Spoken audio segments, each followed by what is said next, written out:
Mickey, and whoo, I'm alive. I made it through the surgery.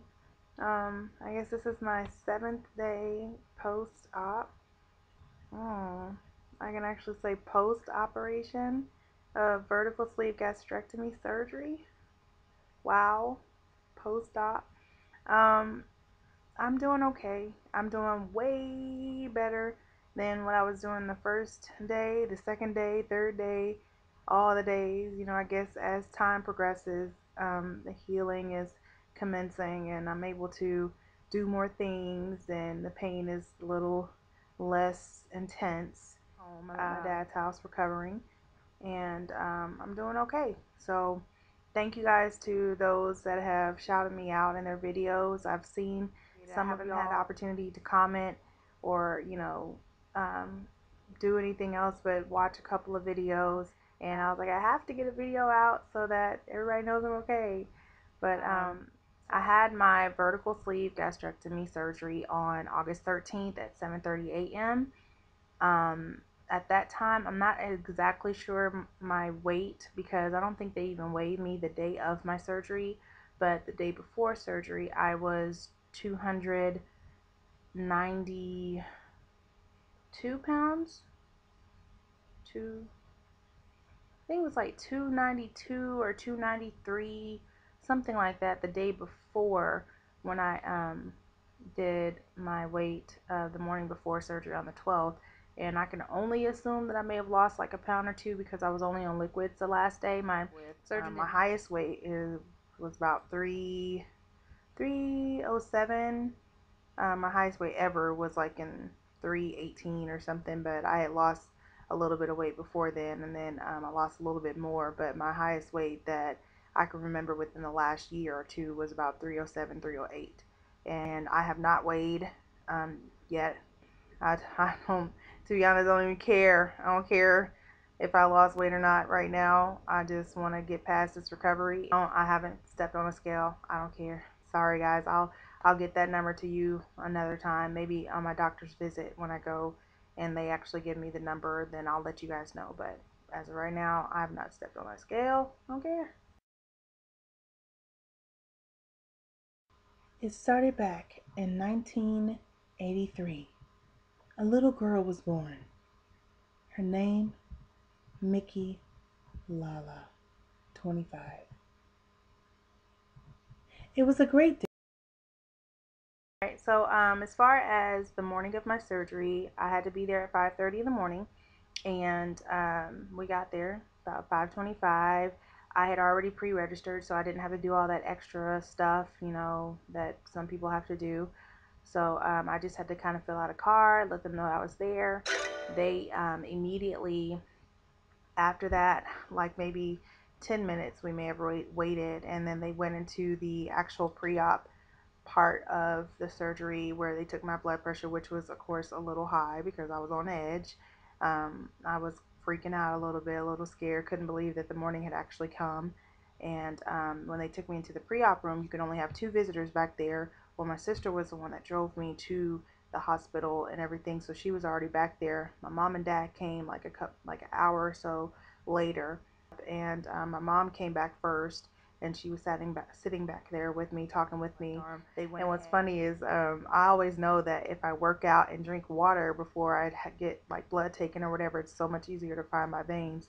So since I wasn't able to drink anything, after 12 a.m., I was like sitting on the bed and I was like doing like pull-ups with my arms. I was like, okay, wait, let me get some muscle strength back in the arms so you can find my veins. And they were all laughing at me, and she was like, okay, well, you're gonna make it easy.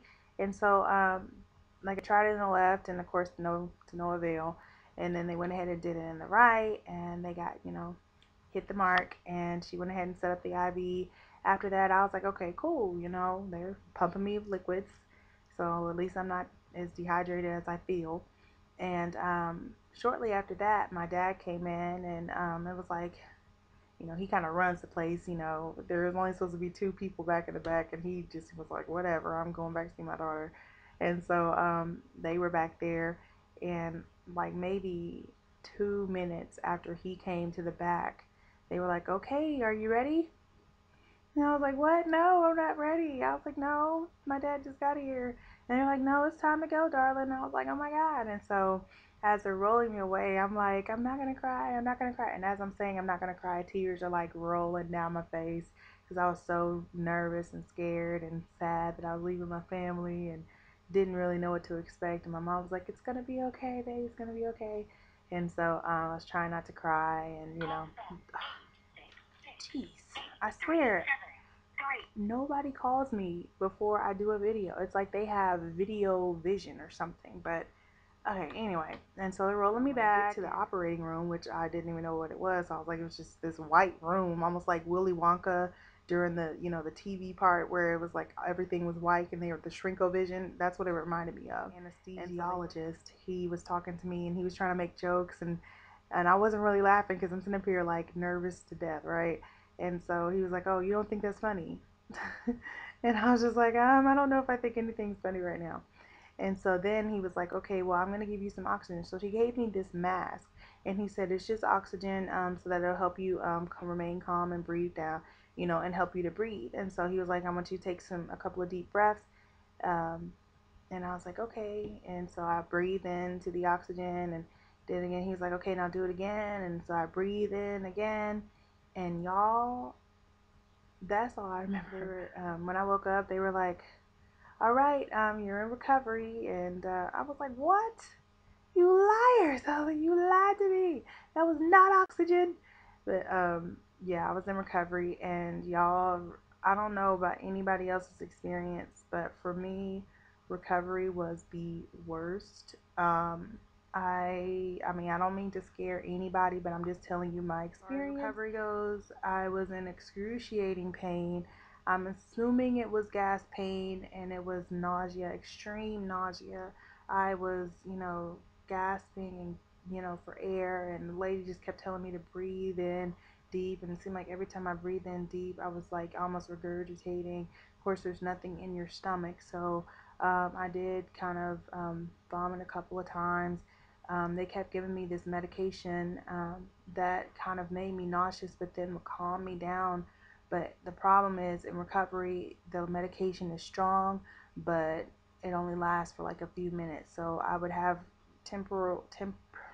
temporary relief, and I would go to sleep, but then 10 minutes later I would wake up with excruciating pain. And so we went through this about 4 times. They couldn't release me from recovery until that went away, until I could until I was awake from the medication. So like the last time, she was like, well, you're gonna have to kind of wait until you get into your room, so they can give you medication that'll be longer lasting, and that way you won't be awakened by the pain.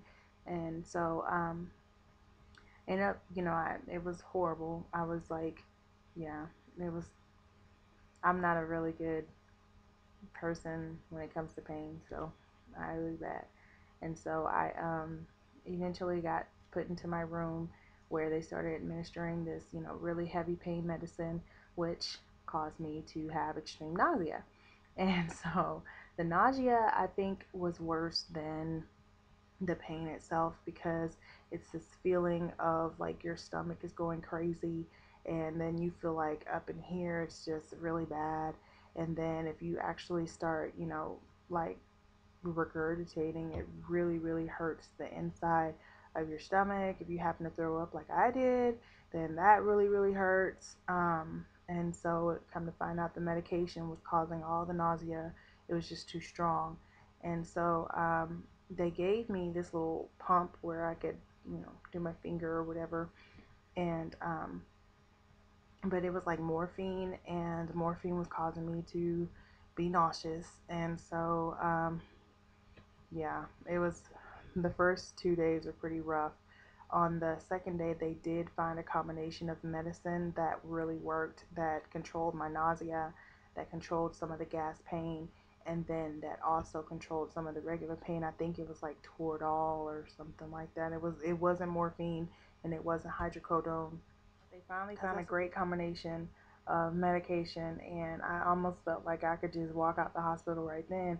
And I was just like, yay. The only problem is I was still unable to ingest a whole bunch of liquids. The first 2 days, I really ate absolutely nothing. Like, I didn't drink anything, and that was a big concern for them. And then on the Tuesday afternoon, when I was actually able to try to sip fluids, it was coming right back up.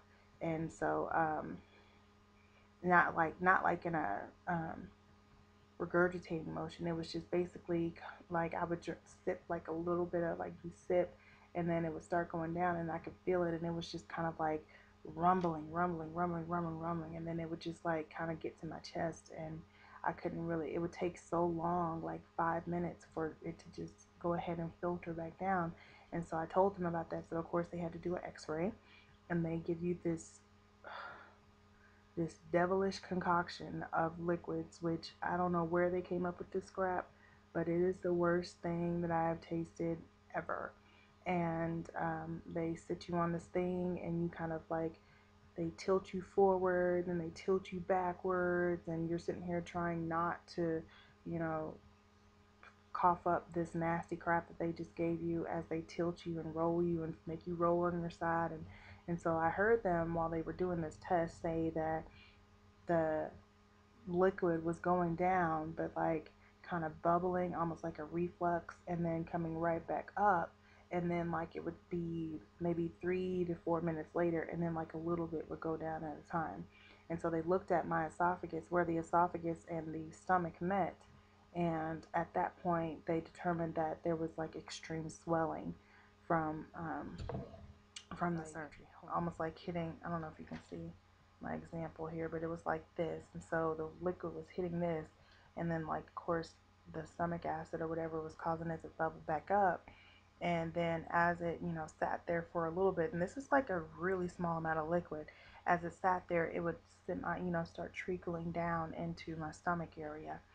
And so they had me stay in the hospital longer. Like, they would give me 2 tablespoons of liquid, 2 tablespoons of liquid, and I would be having to try to sip on that every 15 minutes, and it would be taking me about an hour, 30 minutes to an hour to get the 2 tablespoons of liquid down. So, long story short, or short story long, I eventually got to a point where I was able to ingest more liquids. Still not enough, but enough to where they were more comfortable sending me home. And of course, every day I was up walking, and yes, it was painful at times, but it seemed like the pain subsided some once I got around to walking quite a few laps around the nurse's table. Um, yeah, so on Friday, so I had my surgery on Monday, and I was in the hospital on Monday, Tuesday, Wednesday, Thursday. On Friday, I finally got released home to my dad's house. So I'm here now, recovering. I'm able to ingest a lot more liquids. I am still not enough. I know it's not enough, but I'm now recording how much I'm taking in. I gotten these 3-ounce cups, 3-ounce cups before surgery, and so I kind of just fill up the liquids with. I'm taking whey protein isolate, the juice, and I kind of dilute it with water because for me it's a little too sweet and thick, and so I dilute it with water.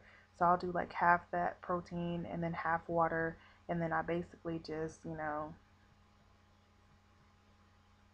take a very small sip of water or the juice, and I let that sit for a little bit.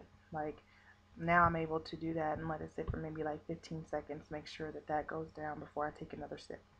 And so that's pretty much, and I'm walking and stuff, and so I'm feeling so much better. There's still some pain at the incision marks.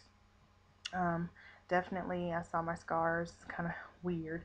There's 5 incisions, I believe. One of them obviously is where the stomach came out, because that is the most painful. It's also the biggest scar, and yeah, so I looked at my, I don't think y'all want to see that, but there's other people that have shown their incisions, and so you can look at theirs, but I was looking at mine, and it's not that bad. I'm just assuming that at some point it will heal, and it'll probably just be a little mark there or whatever.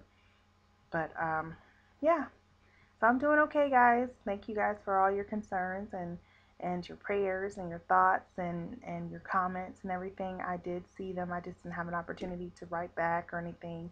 I was dealing with, you know, the good old recovery of surgery. That was my experience. And so I will be back probably after I have my first doctor's visit. At the end of this month sometime. So anyway, I thank you guys for watching and tuning in. Thank you to all my new subscribers. I mean, I like went to sleep under the anesthesia, woke up and had like a ton of new subscribers. So hi guys, and thank you guys for tuning in. Thank you guys for everything, and I will see you guys soon. Until next time, bye.